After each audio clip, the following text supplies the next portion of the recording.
Pete Sampras won 14 Grand Slam singles titles, Andy. It's pretty good, isn't it? Pretty good.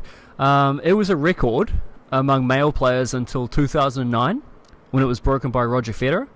And also since then, Rafael Nadal has also taken over, taken more than 14. And Djokovic is he tied with him now? I think he's tied. Yeah. I think he's tied with him. So when you look at the best players of all time, you've got to put Pete Sampras in the conversation, don't you? Definitely. And definitely one of the best grass court players of all time. Yeah, I mean, he would be in the top two, wouldn't he? Yeah. I mean, there's Federer, Yep. there's Sampras, and there's everyone that played in the 70s. Yeah, which is hard to sort of compare. Yeah. It's sort of a different game. I mean, you've got wooden rackets, you've got the early graphite, and then you've got the full what we have today. And they're sort of hard to compare. But you've got to say Sampras is, by any measure you look at, top five. He was the most dominant of his time, Yep. right, on grass. 7 in a row. Yeah. Seven. Sorry, yeah, something like that. 5 in a row or something. No, well, he won seven won total. 7 I think he total. won 3, had a break a year because he lost to Krajicek. Yeah, no, he won 4 in a row. 4 in a row. 1997 to 2000. Yeah. Yeah, Bjorn Borg's the most with 5. 7 Wimbledon singles championships. So he won 93, 94, 95. He lost in 96 to Krajicek, I believe, and then he won those 4 after that. He won 5 US Open titles. 1990, 93, 95, 96, 2002, which we'll come back to in a little bit, and 2 Aussie Open championships, 94, 97. He got to the semis of the French Open, but he could never get the career slam. No. And that seems to be what holds him back from being put at the top level. Would you agree with that? Yeah, definitely. And I think it would have held back someone like Federer as well. Yes, I agree. If Federer hadn't have got that 1 French Open, Yeah, I think he got 2. did he? He beat Soderling. We'll have to come back and check on that. Cut it. We have no idea how many slams Federer won, team. Unfortunately, we'll just have to look that up later. I think it, pull that up. I'm curious to know. I think it's 1 though. Anyway, I'll carry on. Carry on. But in my opinion, he's in the conversation. If he's not in the top 3, he's certainly in the top 5 players of all time, which is impressive. 2009. I knew it. Yeah, I think he's top 5. Yeah, of players of all time, easily. Roy Emerson, Federer, Djokovic, Nadal. Yeah. I mean, who was the closest in his time? Agassi? Yep. And Agassi was ups and downs, drags and food and booze and getting big. Yep. And I think Sampras was the most consistent, and he was the Federer before Federer, quiet and humble, didn't say shit, and dominated. Absolutely. I'd like to just run through a few memories I have of Sampras, because I started playing tennis when I was 7 or 8 years old, which is 1991, 1992. So that's right when Sampras was just coming in. He was sort of 21, 22. He'd already won the US Open, but then it took a couple of years for him to really find his feet in the game after that. My first memory is, I'll actually do this in chronological order. That makes the most sense, I suppose. The 1995 Australian Open. He's playing Jim Courier in the quarterfinals, and inexplicably, and nobody at that point knew why. I remember I was actually watching this match live.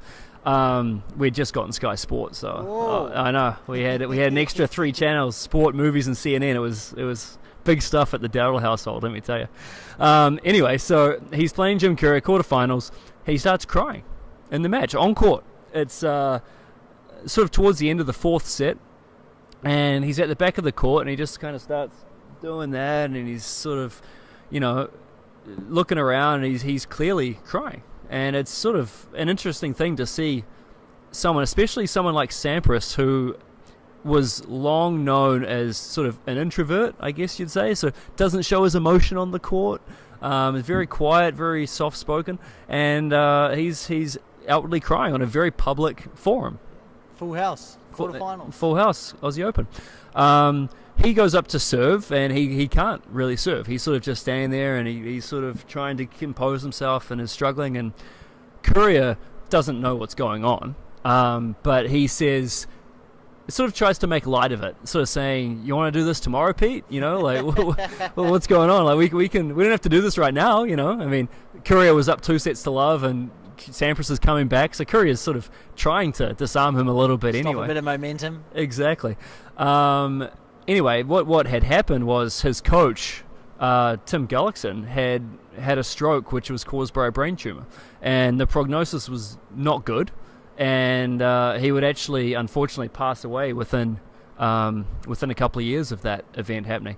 But it was, I remember it being very vivid in my mind what was happening, and sort of not really knowing what happened. And then it came out afterwards, and I had a lot of respect for, I mean, not respect for crime, but respect for being able to show your emotions, let them out, and then move past them. Because he won that match, you know, and after seeing the personal turmoil that he was going through and being able to overcome that was something pretty special. It's almost like a movie, isn't it? Almost like a movie. They could make a movie of it, especially the next couple of things. Fast forward to later on that year, the 1995 US Open final. You've got Sampras versus Agassi, a real battle of the sort of the good guy versus the bad boy almost. The contrasting styles, the serve volleyer versus the best returner in the game at the time, maybe ever. I mean, it's only Agassi and Djokovic, really, isn't it, for best returners? Yep. And, okay, so you've got the first... This is what I remember. It's the end of the first set point. The point before that, Agassi missed like a drive volley, like right on top of the net. And it's set point Sampras. They have this epic long point from the baseline, which you should look up on YouTube, because it's fascinating to see. The commentators after it say that's one of the best points from the back of the court I've ever seen. You know, because at that point, this is 1995, a lot of tennis was serve volley. So that was what tended to rule tennis. There weren't a hell of a lot of baseline exchanges, not long ones. And Agassi was the first one to really dictate from the baseline. He was, and I mean, Agassi was so good at changing direction, just being able to do it. He had very flat strokes, which I actually modelled my forehand.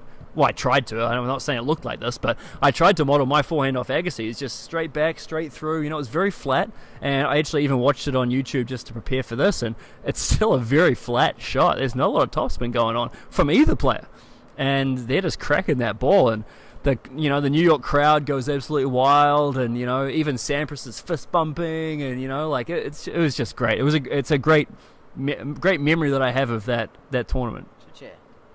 It was one of the first, I think we relatively recently gotten our VCR, so I taped that one, and I remember watching it over and over and over for years. That was my go-to if I wanted to see some great tennis. I'd put in that 1995 US Open final video. The old VCR. The old VCR, mate. Wow. My last, well, not my last memory, but the next memory I have is of the 1996 US Open. He's playing the quarterfinal against Alex Corretja, and it goes to a fifth set tiebreak. 1-1 in the fifth set. Sampras, and let's just go back for a second. Nutrition was not as widely known or followed as it is today. No. So, you know, you're much more likely to have a hamburger or a pizza before you go out, and I don't know what Sampras had before this match. I still do. And that's why we're sitting here. And Sampras is wherever he is. But basically in the third and fourth sets, Sampras is trying to get a bit of energy, and he's drinking Coca-Cola. Yeah, I was going to bring it up myself. I'm a fan. Yeah. And then you'll see in the fifth set tiebreak what happens if you don't eat right, and then you drink Coke in the third and fourth sets. So 1-1, Sampras loses the point. He starts dry heaving, I suppose, is the best way to put it. And then he goes over to the side of the court and he vomits on the court. And then he gets a code violation for delay of game. The crowd. This is the New York crowd. I believe it's a night match. The crowd's going wild. You know, they're booing and they're hollering. I mean, Alex Correcha's probably thinking, don't give him a time violation. Don't get the crowd behind him. On the side. You know, and those New York crowds are just the best crowds in the world anyway. You know, they're getting all crazy. It's a crazy tiebreak. There are points where, you know, it's clear that both of them are running really low on gas, but particularly Sampras. He'll just get into a point and then just go for a winner because that's all he's got. So he's got bash it out. Yeah, bash it out. Whether it's in or out, doesn't matter. The point's got to end because I've got nothing left in the tank. Absolutely nothing. We get to 7-all in the tiebreak. Fifth set. Yep, it's first 2-7. So there's already been set points. Sampras, the point before, had done a ridiculous point where he had basically a dive volley. He didn't dive to the ground, but a real lunge volley to win the point. Without that, he loses the match. Anyway, 7-all. He misses his first serve, but the first serve is not a full serve. He basically just throws the ball up. He doesn't use his legs. He just rolls the arm over, and he misses it. Crumbles. And it's like, oh my God, like what's, you know, he's screwed. So Correcha, rightfully, I might add, prepares for the second serve by running around to prepare for a big forehand. Sampras steps up, uses his legs, ace out wide. It's like, oh, look out, look what's going on here. There was a stable of the Sampras game. Yes. Right? Probably the best second serve in the world. Yeah, he had two serves that were much the same. Mm-hmm. There was not much difference between the first and the second, and he could hit anything off one toss. I think, you know, one of the best serves ever. Yep. And obviously there's plenty of footage of him. Check him out on YouTube. He looks like he's 6'4". He's 6'1". Yeah. And his serve was absolutely dominant. Pinpoint accuracy on first and second serve. So it's 7-8. Correcha serves. He double faults. The crowd goes wild. The crowd, you know, everyone's up on their feet, going nuts. People are throwing things on the court. Cameramen are running around. They go to the net. They embrace. They hug. It's just he's got nothing left. He can't do a post-match interview because he's just done. He's like, nah, can't do it. Off the court I go. Off the court. Shit. And that's one of my favourite tennis memories of growing up. I was 12 years old watching that. Fantastic. Having some Coke on the sidelines. Having some Coke.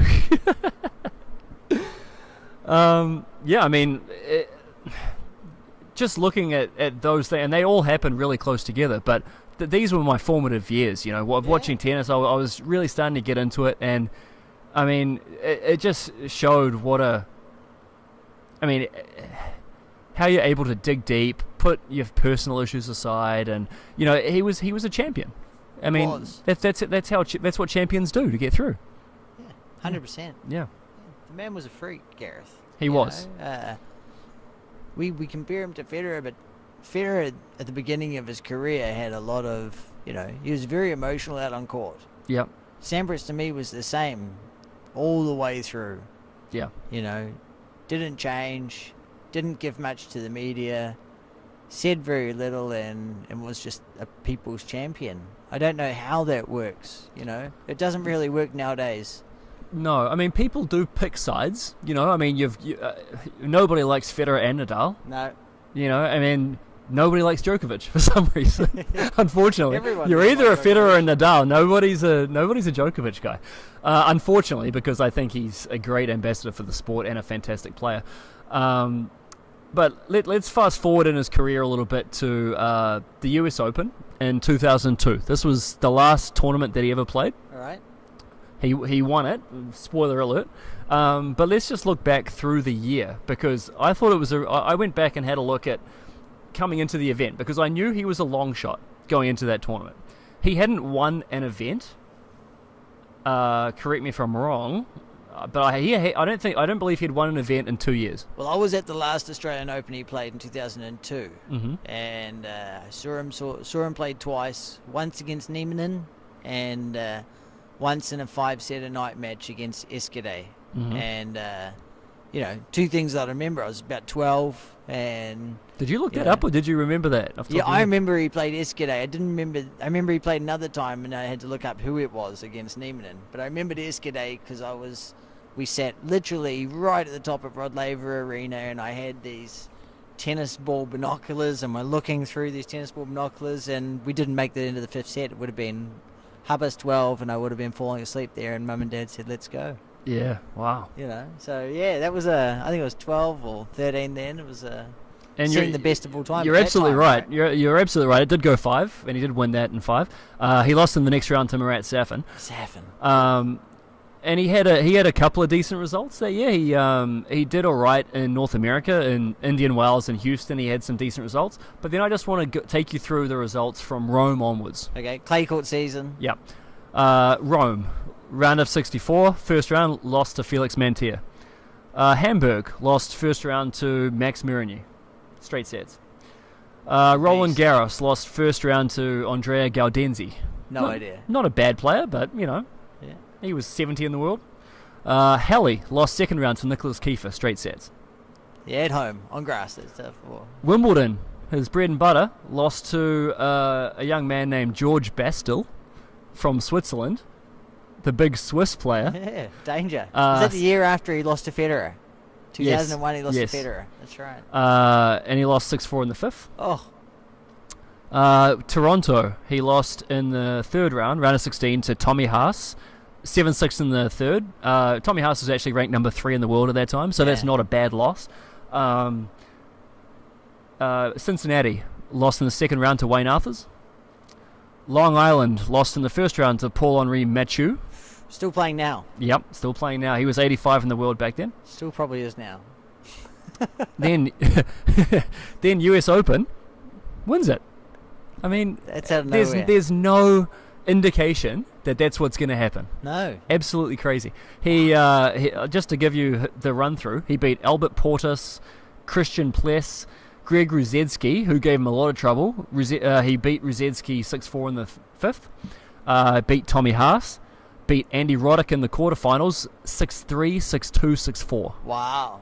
Didn't Roddick win 2001 or 2000? No, Roddick won the following year. Yep. Sheng Schalken, who I'm surprised got to the semis, beat Sheng Schalken. Netherlands. In straight sets, and then he beat Agassi in the final 6-4 in the fourth, and that was all she wrote. Yeah, what a match that was. Yeah. Hey? Wow. And he didn't pick up a racket after that, did he? No, that was it. That's one way. He didn't officially retire until about a year later, but he was done. That was it. Let's just pack it up for the day. Pack it up. I'm done. End End on top. And I would love to see people do that more, right? Someone like Federer goes out there and wins a Grand Slam and just say, that's it. Well, like we said, he hadn't won a tournament in 2 years. That's it, man. That's it. Take it. You're done. Wow. Get out of there. What a win. Yeah. What a way to get out of there. So, Pete, well, I say Pete like I know him, Sampras wrote a letter to my younger self. So I just want to read a few excerpts from that, Andy. This is on Players Tribune. Yep. You'll be an up-and-coming American soon with no exposure one day. Then, when you wake up in the morning after winning the US Open, you'll be on talk show after talk show. All eyes will be on you, and the attention will take some getting used to. It won't mesh well with your reserved personality. There's more to being a pro than just playing tennis. The more successful you are, the more people will want out of you. It won't always be something you want to do, and it won't always be fun. The pressure will be exhausting as anything you'll ever do on the tennis court. But as a tennis champion, you'll have that responsibility. You play tennis because you love the game, not because you love the limelight, so get ready. Think about getting some media training. It'll go a long way. Luckily, you'll be out of the game before these things called Twitter and Facebook come around. And I guess he's not familiar with Instagram. No, it's more trouble. Be thankful for that, he says. One day you'll understand what I mean. And put the newspaper down. Don't read what people are saying about you. No good can come of it. And if you do hear or read something negative about yourself, don't sweat it. Let your racket do the talking. And I think that's a really good takeaway. It doesn't matter whether you're a tennis player, whether you're an accountant, whether it doesn't matter who you are. Not everyone's going to like you. Not everyone is going to have good things to say about you. That's okay, though. It doesn't mean you have to, get upset about it or react in a violent or aggressive manner. It's normal, isn't it? Absolutely. So there's going to be people, especially when you're at the top, they're going to be pegging you down. Especially when you're at the top, because people say, well, "What's that guy got? Why is that guy at the top? I want that." Yeah. That's human nature. It's fun. The chase is fun to get there, but once you're there, there's more people chasing you. Right? I know. As we learn from John McEnroe, the pursuit of being at number one is what it's all about, and then when you get there, it's a little bit hollow, you know. Right. So have some empathy for people. Don't forget to take care of your most important weapon, your body. Be aware of what you're eating. There will be times when you wake up in the middle of the night before a match craving crazy things. It's because your body is missing something. If you ignore those cravings and don't figure out what your body needs, and it's definitely not burgers or pizza, you'll get on the court the next day and fall flat. One day, everyone will be a nutrition freak. Be ahead of that curve. Also, be aware of the pills you take. If you take sleeping pills to overcome jet lag, before you know it, you'll be taking them every night. When your arm is sore and you're given medication for it, throw that bottle away. Those pills will give you a painful, persistent ulcer. As a society, I do feel as though we are being overprescribed these things. And this is something that I don't know many people even knew about Sampras. I certainly didn't in researching this story, that I don't think he's admitting to having an addiction to pills, but he's knocking on the door of that. Well, I think he said there that he had an ulcer from taking them, and that's something that's new to me. Absolutely. So, it's very important to be looking after your body. Be aware of what you're putting into it, because it's the only vessel you're going to have in this life, and you better take care of it. 100%. You'll get to play against your heroes, like Ivan Lendl and Jimmy Connors, the guys you grew up watching. You'll even get to play with John McEnroe in doubles, which will turn out to be an oddly perfect combination.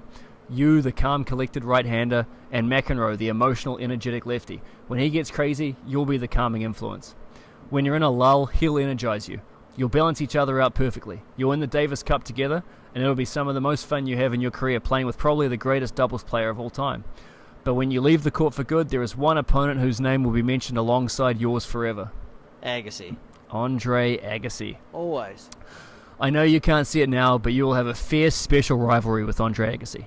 He'll be the best player you play against during your career, and he will bring out the best in you. You'll rise to be the best in the world together, and it's always going to be a heavyweight match when you play. And you can hear in his words that that's not an easy thing for him to say. They did have such a fierce rivalry. They didn't like each other. No. And you can see that charity event from a few years ago where Federer and Nadal are playing doubles with Sampras and Agassi, and they're opposing. And Agassi basically calls him cheap. He does his impression of Sampras, where he pulls out his pockets and says, "Oh, sorry, I don't have any money." Sampras got really pissed off about that. Especially out in public. It's hilarious. It is. You got anything? You got any? I've got a couple of things things for you, Gareth. Yeah. So, Sampras for me used a classic racket. He used the Wilson Pro Stuff Original for his entire career. He played with the racket that was strung with natural gut at 75 pounds. I had the modern version of that racket, by the 6.1 Classic. The red, yellow, and black one? Yeah, That's clutch. That was a stick. Sampras added weight to the bottom of his racket, so the rackets were up to 400 grams. That's scary. Yeah. Most of the racket he was done, the handles were custom built. Okay. A couple more stats. 3 players have won Grand Slams in their teens, 20, and 30s. Nadal, Ken Rosewall, and Federer. Wow. And Sampras, not Federer. I was going to say Federer. Sampras. Wow, that's an impressive stat. Another one. At Wimbledon on centre court, Sampras has won 40 of his 42 matches. So, I guess it's easier to have a run if you're so dominant in one building, right? Yeah. 40 of 42, when you're familiar with surroundings and the people you're playing aren't as familiar with those surroundings. And you have to wonder, going back to the tension of his racket, 75 is so tight. I don't care what you're putting in it. That's absurd. 75, 400 grams, and I think the head size was like 83 or 85 square inches. No wonder he had to retire at 31. His elbow was probably falling apart. Federer increased the racket head size in the last few years, and it's lengthened his career and made him more competitive as well. Yeah. Imagine what Sampras would have done. Well, look at players like Guga Kuerten, who was able to come on the scene and generate the spin with the new rackets, the new string. If Sampras had been able to adapt to that, who knows? He got to the semis of the French Open. Yeah, he could have won it. Sampras grew up playing with two hands on his backhand. Yep. And changed that late in his teenage years to have a one-handed backhand. Yep. For the purpose, I think, of going there and being dominant at Wimbledon, and look what it did. But yeah. When I was growing up, I had a one-handed backhand because my coach said, well, Sampras changed from a two-hand to a one-hander because his coach said that's what you got to do to win Wimbledon. That's it. So I was like, all right, I guess that's what I'm doing. I don't know if that's all right, but that's, to me, something that shows how adaptable and how talented someone like Federer was, Sampras was as well. How many times have we done that so far? Messed up Federer and Sampras. I've done it half a dozen times. Yeah. I mean, the two are so similar. Right? Absolutely. They are. And, I mean, you're putting together a list like we mentioned earlier. You've got Sampras and Federer in the top 5. Hands down. Easy. Yeah. Easy. And classic game style is easy to watch. Absolutely. Tennis. Check out those videos, from YouTube. And also go back and check out our Marty Fish bio, where we have a great discussion on mental health and social media culture. But anything to not much more. Sign off on? Sampras was definitely one of my favorites growing up. Yep. All right, guys, we are Two Guys Talk Tennis. Hope you enjoyed our Sampras bio. That's Andy. I'm Gareth. Catch you next time. Let us know in the comments if you want us to do a bio of anyone in particular, preferably someone from tennis. Yeah. Safin. Safin could be next. Watch out. See ya.